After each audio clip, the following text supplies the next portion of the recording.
Hello everyone, welcome to another video from Fantasy Football Scouts. My name is Az. I don't think I've ever done a live solo stream before. I normally do the solo streams pre-recorded, but it was getting late in the day and I didn't want to do the edits, basically. So I thought I would just stream it and just see how it goes. Hopefully it's all right. Hope you're all doing well. Hope you've all enjoyed all the, cup games and the friendly that Barcelona and Man City had yesterday, and haven't been sort of panicking too much. Doesn't look like there's any huge injuries or blows. As the Maddison isn't there for Leicester. He's a doubt now for the Chelsea match. I don't think there's been anything else which is kind of too terrible. So hopefully that kind of continues into the weekend. Hello everyone in the chat. Keep me company as I kind of do this, as I kind of ramble and waffle on about my own team and my own selections. I've got the Fantasy Football Scout members area open as well. So if you want me to talk about any players and stats or any comparisons, that kind of thing, then I can do that too. Otherwise, I'll just talk about my own team, who is on my watch list, and things like that. And my kind of plans, because I've got a couple of issues. My team is looking healthy. I think the 4-point hit I took last week helped. But there's definitely a few things I can do to kind of make my team a little bit better. But I am debating holding the transfer. I don't know. We'll see. Just before we do that, let's just talk about the sponsor for this video, which is Spitch. If you watch a lot of football, you might have seen Spitch advertised by a certain Jurgen Klopp. Smiling away. You've also got Harry Redknapp, who's kind of endorsing it as well. It's essentially a new fantasy football game that's just come out. So it's similar to FPL, except for there's some rule changes to kind of make it sort of stand out a bit. So there's a free season mode. It's completely free to play. You can join any time, even though you've missed kind of the start of the season.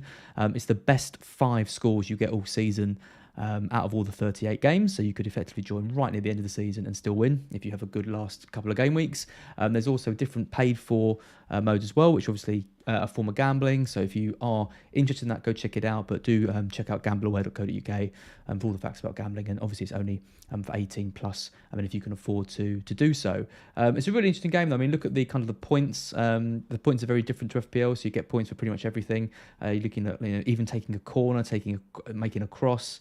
Unsuccessful passes are penalised, all this kind of stuff. And if we actually look at the top scoring team for last week, it's really interesting because you've got players in there who you wouldn't normally think would do that well. I mean, look, you've got 3 Everton defenders at the back, despite a 1-1 draw. Zaha in there with 2 goals, actually got less than Mitrovic, who just got the 1 goal. Vardy got -14. So this guy won sort of €306 by doing this. So there's going to be a lot of people who just pick the kind of general FPL players, but if you can kind of work out the scoring and work out which players are really heavily rewarded in this, you might be able to make some money from the app. So do go and check it out. There's a QR code on the screen right now. If you screenshot that right now, you can just go into your photos and then it will come with a little barcode, and then you click on that. There is a Fantasy Football Scout Community League as well, which you can join. The links of that are in the description, so do check that out, and there's monthly prizes that will be in that as well. So loads of good stuff. Check out Spitch if you're interested. Right, let's have a look at my Game Week 3. 53 points for me. Wasn't too bad. It was a red arrow, which is not nice when you're 3 million in the world and you get a red arrow. It's effectively a grey arrow, really. I think I went from like 2.999 million or something down to 3.042, something like that. So not a huge drop, and I did take the -4. It was Ward in goal with 1. Trent, Cancelo, James, like so many people, all blanking. You're paying that much money for these kind of premium defenders. You want to see a bit kind of more from them. So definitely a bit disappointing with that. I bought in Zinchenko, who I was happy with. I thought he had another fantastic game. As soon as I bought him in, I was kind of thinking, oh, was this the right move? Tierney's knocking about, Xhaka's playing well. Are we going to see him maybe kind of, rotate a little bit or anything? But, I watched the extended highlights of that game, and Zinchenko he's such an elite player. He's going to be so important for Arsenal and everything they're about. So I'm not worried about him at all going forward. I think he's cemented his spot in that team, whether it's the centre midfield role, and Xhaka does eventually sort of make way, or whether he carries on playing at left back. I don't think it matters. He's too important to everything Arteta's trying to build there. So yeah, really happy with that move. And I think, you know, people with Ramsdale, for example, have surely got to be looking at someone like Zinchenko and thinking, oh, maybe he's the one I want, because he's getting forward. He could be playing in midfield. Ramsdale isn't making many saves. His baseline bonus is low. So yeah, I definitely prefer Zinchenko for anyone kind of wondering which Arsenal defender to get. Perisic came in with 12. I mean, Perisic was an error, I think. I still stand by the fact he was an error in Game Week 1. You know, missed the first 2 games, came in the third game and got the points. He is a problem for me, though, and I'll talk a bit more about him a bit later. I know a lot of people are interested in him now, a lot of people are buying him, but I'm just, it's a headache. It's a headache every week as to whether he's going to start or not. So I was surprised to see so many people buying him ahead of Game Week 3. I know we were all pretty sure that he was going to start, or at least the signs indicated we were. But if I had the choice now, if I was wildcarding now, there's no way I'd start with Perisic. I know the upside's high. He is, you know, he's going to be fun. He is going to frustrate. And, you know, when he does play, he's not playing as a left back. He's playing as almost a striker at times. But I just worry with the fixture congestion the way it is, with the Champions League starting, it's going to be too much of a minefield. So he's probably not going to go anywhere for me until I do wildcard, probably in Game Week 8 or 9, but I certainly wouldn't be having him if I was wildcarding early, like my illustrious Black Box co-host. If you haven't checked out Black Box last night, do that to see where Mark's head is at with his wildcard. And do check out the member stream tomorrow night as well, because Mark has made some changes already, which will probably surprise no one. In midfield, I went for Salah captain with 8. I was lucky to get anything from him. Liverpool, obviously terrible. I'm sure there's people in the chat who know that I've been quite critical of Man U lately. I mean, I think I have every right to be critical of them, especially in the last kind of 8-9 months. They've been absolutely terrible, but best performance I've seen them in a long time, and Liverpool really, really poor. And I guess the question is, do United remain good now? Are their assets going to be options for us? Are we going to see Martial and Rashford, maybe even Fernandes come into the fore? Defensively, I don't think we're going to go there. We want to see some clean sheets from them first. But Malacia was playing really well.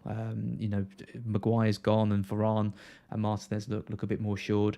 I don't think that the United defence is going to be an issue. It's going to be an option for us, but certainly maybe in the attack, there might be some options to consider. So we might see some people jumping on them, quite quickly. They've got Southampton next, which is a good fixture. We've got to see how that goes. But I mean, the bigger question is what to do with Liverpool assets, really. I mean, at the start of the season, 3 Liverpool looked like an absolute must. I'm now seeing, people losing faith in Robertson, like I did, for example, and not sort of going crazy to get that 3rd Liverpool spot back in, despite the fixtures being good.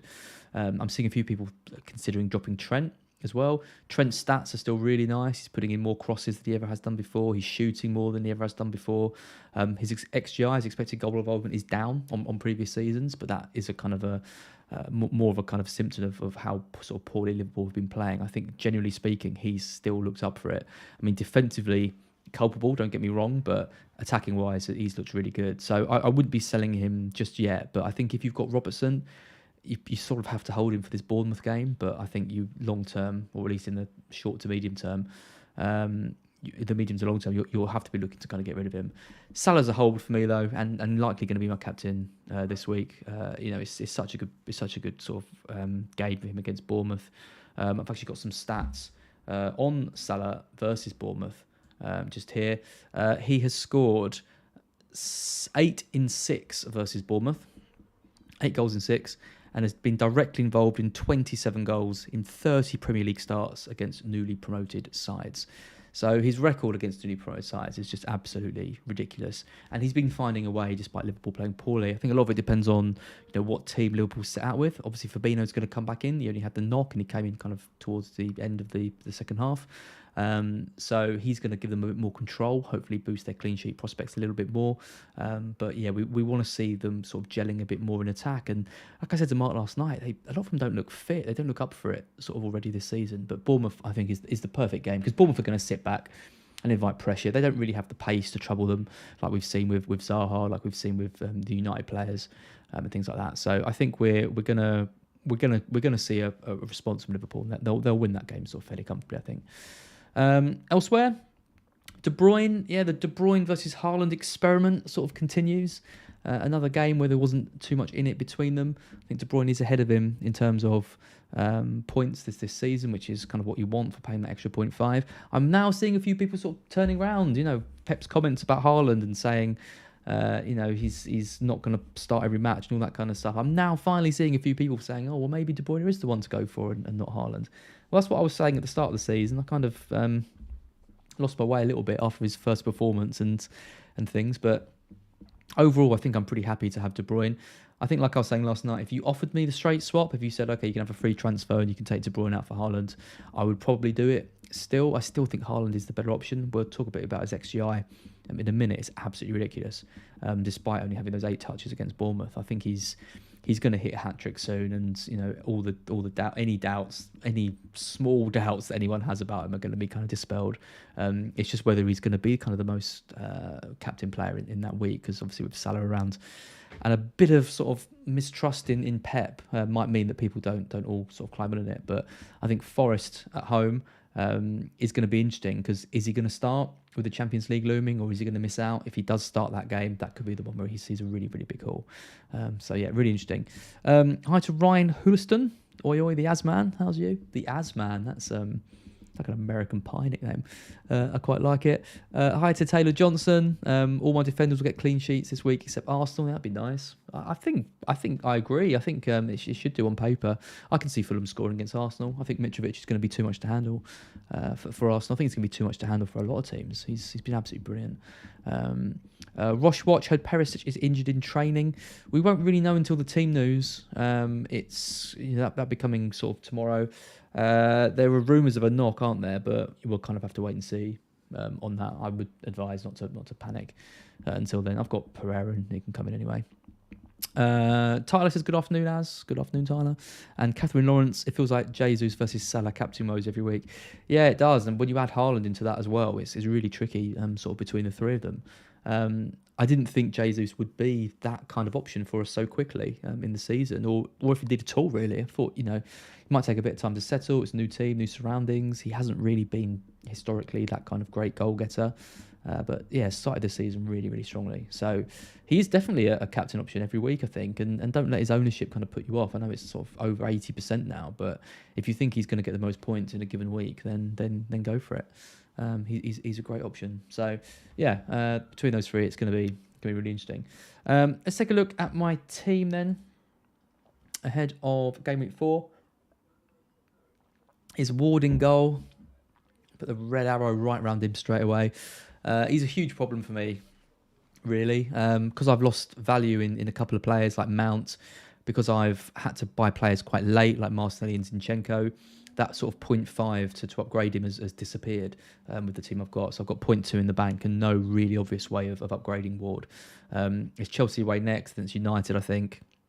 He's just really, really poor, and Leicester are the second worst defensive side in the league. Expected to concede 2 goals a game. He's had not even back-to-back triple 1-pointers. I thought he'd at least make some saves. He's been absolutely rubbish. So a goalkeeper replacement is definitely on my radar. I'm looking at Sanchez, of course. Brighton have been brilliant to start the season. He's even been making saves as well, which is encouraging, and the fixtures are just absolutely fantastic for them. I like Raya as well, arguably in the kind of short term before we go up to sort of game week 8, game week 9. I think Brentford's fixtures are a little bit better, but I think Brighton are a better side than Brentford generally, and that includes in defence. So I think I'd probably lean towards Sanchez out of those two. One of the reasons why I'm looking at kind of waiting a little bit though is because the goalkeeper I really want is Dean Henderson. I think Nottingham Forest look like a kind of a Burnley side in which the Forest goalkeeper is just going to hoover up bonus points. It's going to hoover up save points as well. And from game week 6, you're looking at Bournemouth, Leeds, and Fulham, three really, really good sides. Three really good opponents for them. So yeah, should be. That's my door going. It's Amazon. They're gonna have to wait.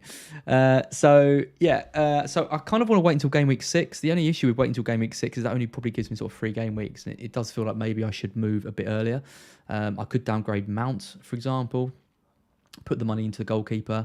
I'm looking at Mount to Gundogan potentially this week, but the trouble is Mount has got Leicester at home, who, like I said, are sort of conceding so many chances. And Chelsea have been poor, but if I'm looking at the opponent, I think Chelsea are definitely going to score in that game, and selling Mount is an issue. I'm going off Gundogan a little bit just because of this fixture sort of congestion that's coming. Is he definitely going to start every match?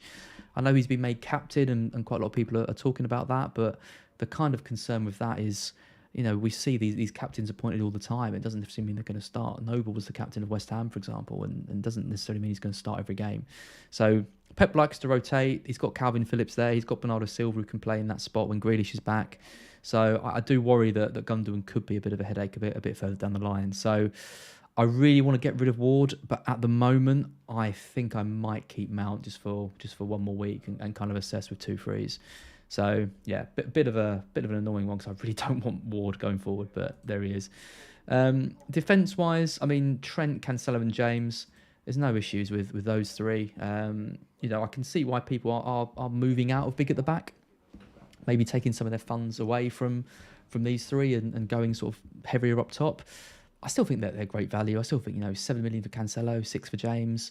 7.5 for Trent. I still think they're going to be right up there, and the stats aren't bad. I mean, Cancelo's role is maybe a little bit different in the side this team, but he's helped by the fact that I don't want any of the other Man City defenders. I definitely don't want Walker. I really just don't like that move at all. I think his place in that team isn't as secure as people think it is. He looks off it to me. A bad performance against Palace, with Zaha terrorising him, and he could be out of the team for a little while. So I'm not happy with that. Diaz is coming in and out. Stones, Laporte, we don't know who's going to start out of those. So I like Cancelo just for that guarantee that he's gonna play. James is fine. I mean, obviously you want to see him at right wing back. We're not going to see that this weekend because Koulibaly's out, but even at centre back, he can still bomb forward and do some damage. But we want to see him sort of playing in his favoured role. And I think Chelsea just need to get him there because they're struggling to create chances. They're struggling to get their players into the game. So yeah, I think James will eventually just nail down a kind of a right wing back role. And they are going to sign Fofana, right? It's going to be Chilwell, Fofana, Silva, and Koulibaly, and then Cucurella filling in for one of Silva or Chilwell. I'd imagine, unless Cucurella is just the upgrade to Chilwell, and then Chilwell's going to have to share minutes. So yeah, I'm not worried about James. I think he's still a fine pick. Zinchenko, like I mentioned, was really impressed with him. No worries about him at all. He's definitely the Arsenal defender that I'd want, and the one I'd want to go for.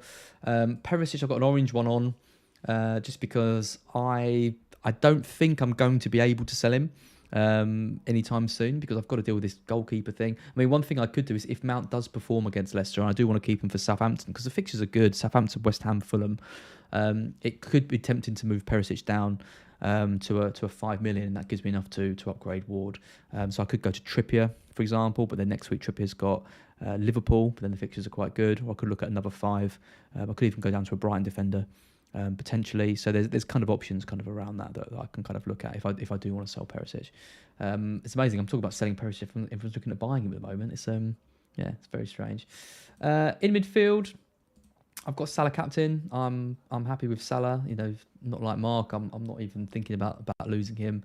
If he can be getting this many points, even when Liverpool are absolutely terrible, I think what he's going to be like when Liverpool sort of, find their way. Again, same with De Bruyne. Like I've always said, De Bruyne is going to be in my team until at least game week 8 and the wild card. I won't be making any panicked moves to move him to Haaland, even though I do want Haaland.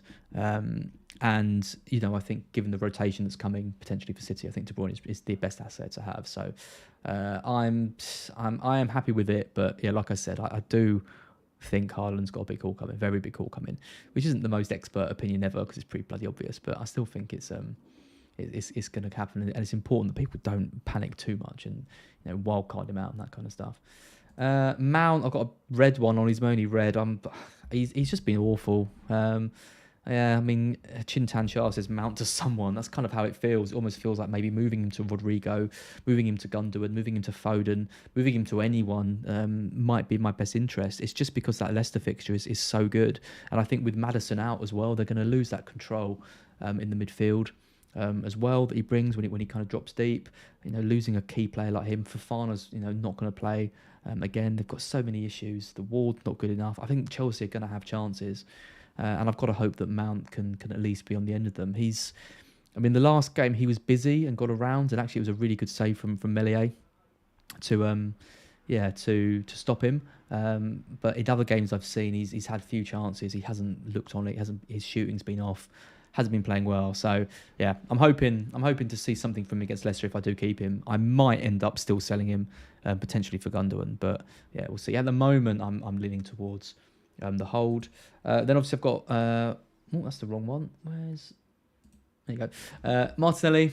He's got a green circle around him as well. I'm just impressed with him. Again, thought he was excellent. The link up with him and Jesus is first rate.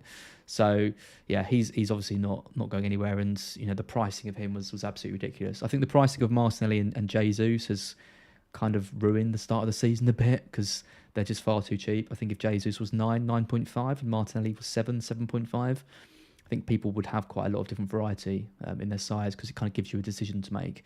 But realistically, going forward, you can't really be without those two. So yeah, it's kind of not as fun as I'd like it to be. So yeah, he's not going anywhere, and neither is Jesus as well. It's just absolutely excellent, absolutely electric, doing everything you want, passing the eye test, stats fantastic, fixtures great, beautiful. If you haven't got him, like Mark didn't, and you have an easy way of getting him, that's why wildcards are there. So I think Jesus and Marcelli are probably the only no-brainer decisions that we have in our side. I think you could make a case for anyone else in my team to leave, for example, but I think Marcelli and Jesus, there's no escaping them.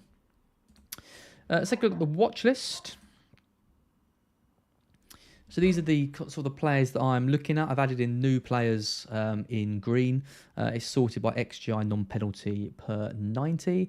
Neco Williams is right at the top, right up there. Cucurella as well. I think they've both increased actually a little bit since the week before. I mean, Neco Williams is still, after 3 games, 0.32 XGI non-penalty per 90 is fantastic. So if you got an attacking return from him every 3 games, for example, you'd be absolutely kind of delighted by that. I've got Diaz in there. I think Diaz is on the ropes though. If he's going to get dropped and then playing that kind of friendly, you've got to think that maybe his place isn't that secure. I look at other players on this defence. I mean, look at Trippier. I really like the look of Trippier. Great goal from him. I really, really like Newcastle this season. I think they've made some excellent signings again. Isak's coming in, which is going to be really exciting. Only boost someone like Trippier. Hopefully, you can get more assists. So, really like him. Really got my eyes on him. Definitely in the wild card, if not before. I've added Saliba in. I did have him in game week 1, and then I dropped him for game week 2 because I was a bit worried about Ben White, and then he scored that kind of wonder goal. An XGI non-penalty penalty of 0.04 over the season.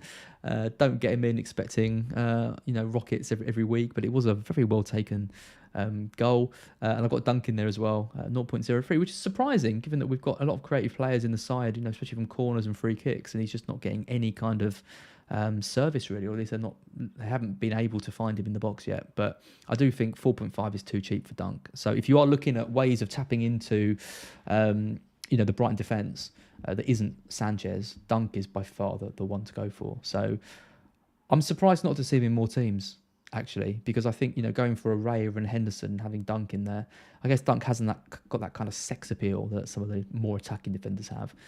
I never thought I'd say that, but I do think he's a great solid option, and he's going to do a lot of people well if you do get him. So yeah, definitely don't write him off. In midfield, I've had Rodrigo and Gross in there for a while. Their XG non-penalty was both over 1 last week. It has dropped, so it's even though Rodrigo got the goals and Gross got another assist, it's not sustainable for them to be this high. I've always said that anything over 0.6 is like absolutely incredible, and you should be basically getting those players in immediately. Difficult to judge after 3 game weeks, but we have a few of those already. Rodrigo Gross and Zaha as well, 0.66. A lot of people looking at him. Gundogan and Foden aren't far off either though, 0.54 and 0.52.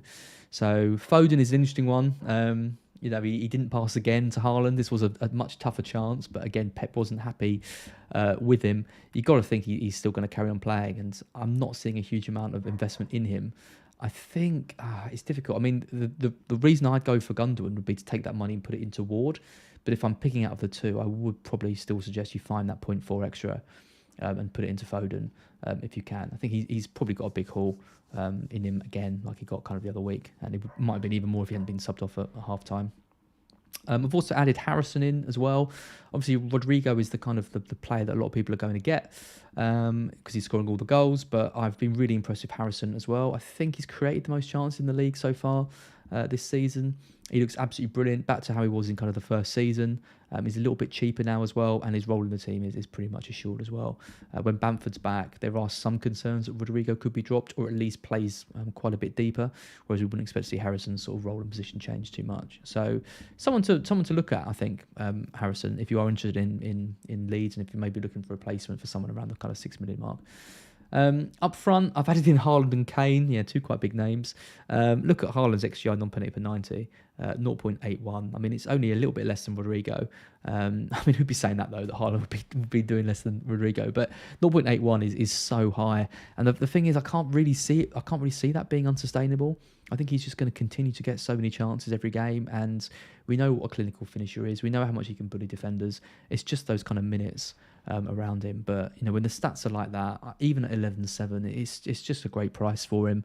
But it'd be really to see what happens with the kind of Champions League rotation as well. So, yeah, let's kind of... Are people going to captain him every week?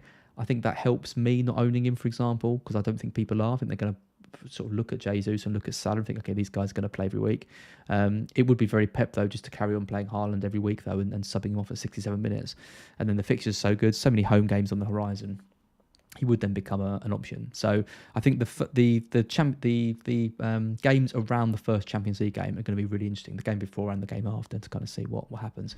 It might be that Haaland doesn't even play the first Champions League game. Maybe he plays Foden false 9 in that. You know, they might not need to, depending on the draw that they get. So yeah, we'll kind of see. And I've also added Kane in as well. I've been really impressed with Kane so far. XG non-penalty penalty of 0.63. That's high. Back into kind of the elite territory as well. I was all on Son at the start, but I think now if you're picking, you go for Kane. He's 0.6 cheaper. He's not going to get subbed, not going to get rotated with Richarlison there. Kulusevski might, you know, end up at right wing back or subbed out or anything, and hasn't actually been that good apart from the first game. So I think, I think Kane is the one if you're backing on Spurs. They've got good fixtures. I mean, Forest, West Ham, Fulham in the next 3, then Leicester. It's only that City game in Game Week 7, which is a bit of a concern. I see if there's City's in a group with Sevilla, Dortmund, and Copenhagen. Okay, Sevilla and Dortmund. Interesting. Okay, yes. I mean, that's a group they should win sort of pretty comfortably. So, we'll kind of see kind of what goes with that. I think that's about it from me. Thank you all for watching and listening. We are heading up to 80,000 subscribers on the channel, which is amazing. You can see on the graphic, I've got 73.1. I really want to get to 80,000. So if you have enjoyed this, do subscribe. Make sure you subscribe to the channel. Do like this video as well. Tomorrow is another busy day. Friday, if you're listening to on the podcast, we've got Q&A, myself and Sam. We've got team news, myself and Neil, and then Andy and Mark will be doing their weekly members video. So if you're not signed up to be a premium member, do that, and then you can watch that as well and see what Mark's wildcard is looking at. Guys, thank you so much for watching, and I will see you all very soon.